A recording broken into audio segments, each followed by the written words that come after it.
Welcome back. Now, as of midnight, the retail price for all grades of petrol is 15 cents cheaper.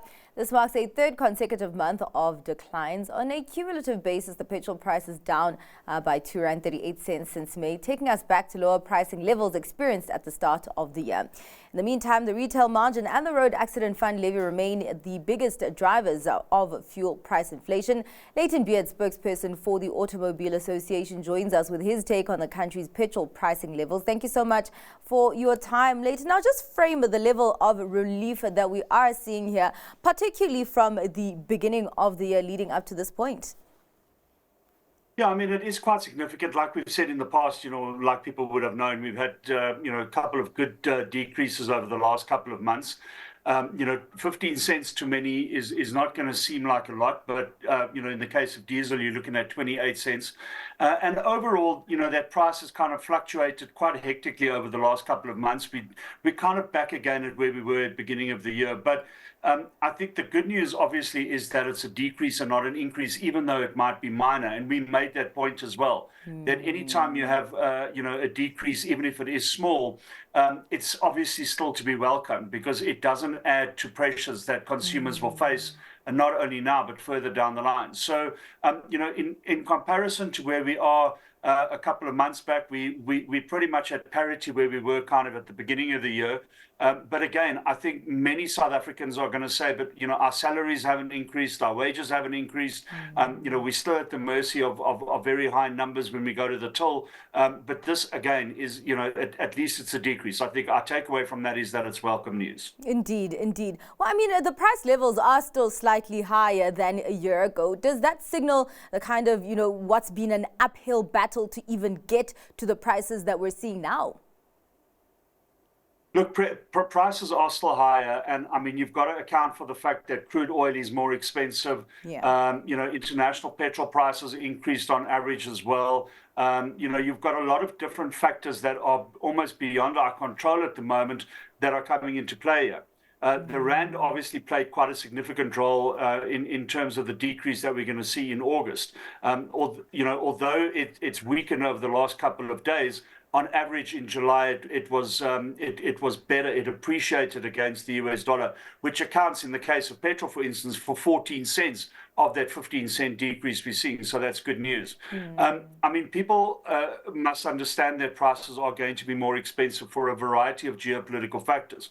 And when you look at the world stage at the moment, there are many of these factors that are coming to bear on prices like crude oil prices, as well as international petroleum prices.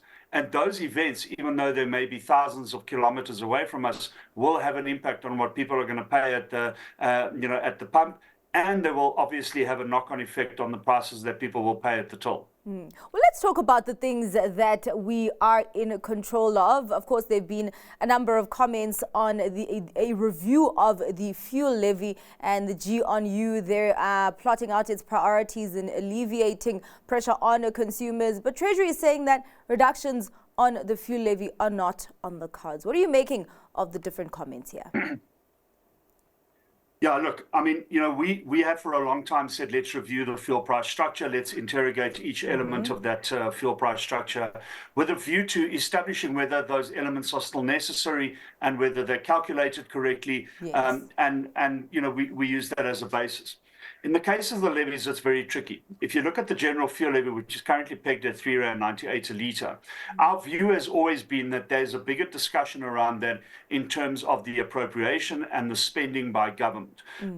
If you were to simply take that tax away, and let's not forget, it's the fourth biggest tax, very easy to collect for government, generates in the region of 120 billion rand to the fiscus that can be used for anything. Yeah. Government is not going to get rid of that tax. If they were to, it would simply mean that they take that huge chunk of cash out of their reserves, which they are not going to do. Our concern that we've expressed many times before is that if government were to simply scrap the general fuel levy, it would look for new taxes or increase existing taxes to make up that shortfall, which is not ideal, and it's not going to serve anybody's purposes. In the case of the road accident fund levy, however, we feel there is a lot of room for movement. At the moment, we believe the RAF is in a bad financial state. It has been for many years. We believe it's a poorly run institution, and there is room for movement within that R2.18 that currently gets spent on the RAF. The question South Africans are asking, obviously, is are we getting value for that tax that we're paying that accounts for around 45 to 50 billion rand to the RAF annually? And I think many people will say, no, we're not. So that's one of the things that we think needs to be looked at going forward. And actually, with these, additional then kind of line items, does that then significantly distort the inflation picture? Look, I don't think it does. I think the general price of fuel is going to have an impact on inflation. And the cost of fuel, because it's such a massive input cost in so many different sectors, is going to drive prices either higher or lower. If you're a farmer and you are, you're farming whatever you're farming, whether it's cattle or corn or carrots, fuel is going to be a major input cost in your operation.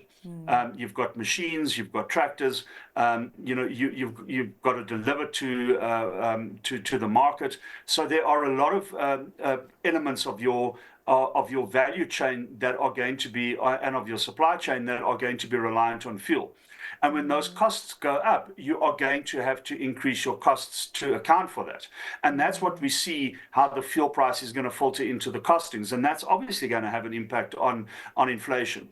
Whether the taxes on their own have an impact on that, no. I mean, obviously, the cheaper fuel it benefits everybody. But in terms of the structure of the fuel price, and as I said earlier, the tax, the general fuel levy, it's something that's ingrained in that fuel price already. Simply taking it out, in our view, would be counterproductive. All right. Well, thank you so much for your time and just giving us insights on that, particularly the latest movements that we are seeing on fuel prices. That was a spokesperson, Layton Beard.